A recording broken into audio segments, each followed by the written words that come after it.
They ain't got no love for the kid. These streets cold, running for years with nothing to show.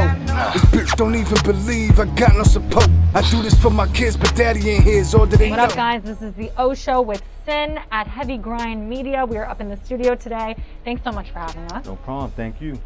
Sin, I love this name. I'm currently watching the show Lucifer. If you haven't watched it, go watch. And it's just, I love it. How did you come up with that? Well, Sin has some history. It comes from one of the first names that was given to me as an artist, Assassin. Okay. Over the years, I had to drop a couple asses, so I still went to Sin. But yeah, it's Sin is an acronym for the phrase strength in numbers, and it represents everything I stand for.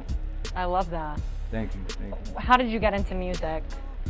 Well, I've been into music since a child, writing rhymes on index cards, but yeah, my adult life is when I really took it serious. I got laid off from my job, and I actually took that opportunity to open up a recording studio. At the time, I was already recording myself and a few other artists I was working with. So the transition kind of came natural. It was already my passion. I loved doing it. Wow.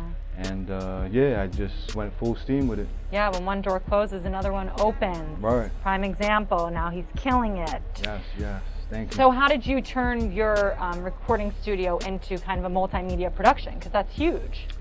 Yeah, I mean, it definitely took a lot of blood, sweat, and tears and some years. But yeah, just branding the company, working with several local artists in the area. Word of mouth is a blessing. I've expanded my reach. My work stands for itself. So, I mean, I can't say it was easy. It definitely was a lot of work. But yeah, I'm just blessed to still be here and still doing what I love doing. Yeah, I feel like especially when you follow your passion, things will kind of happen for themselves because you're really pursuing what your heart wants. Right, you know? Right. How you said that you produced a show on Sirius XM, right? Yes, we produce a show on Saturdays and Sundays on Shade 45 Sirius XM. It's at Weekend Work. Weekend Work. Yes. How do you think radio is still staying relevant with podcasts and not a lot of people and streaming services and just not a lot of people listening to radio? Yeah, that's a good question. I think one of the big advantages that radio has is its resources and access to mainstream artists and just a variety of celebrities that's really doing it big in either music or film. Nice.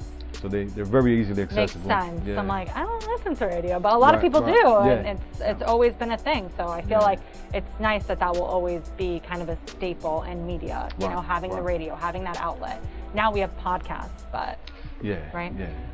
How has quarantine inspired you, derailed you? What was your experience with that? It was definitely a challenge. As we was joking earlier, I said I feel like I was always in quarantine because I never really had much people around me.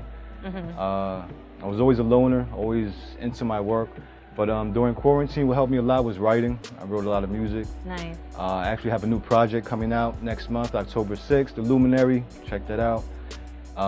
Another thing that helped me in quarantine was just self-improvement, you know, getting tighter on my diet, trying to stay more active, working out. Looking inward. Yeah, I did the same, and it really switches your mentality, you know, when you're just like health focused, and I feel like it drives you in all areas of your life. Yeah, that's a fact. As a small business owner, how do you think COVID is going to change things for you?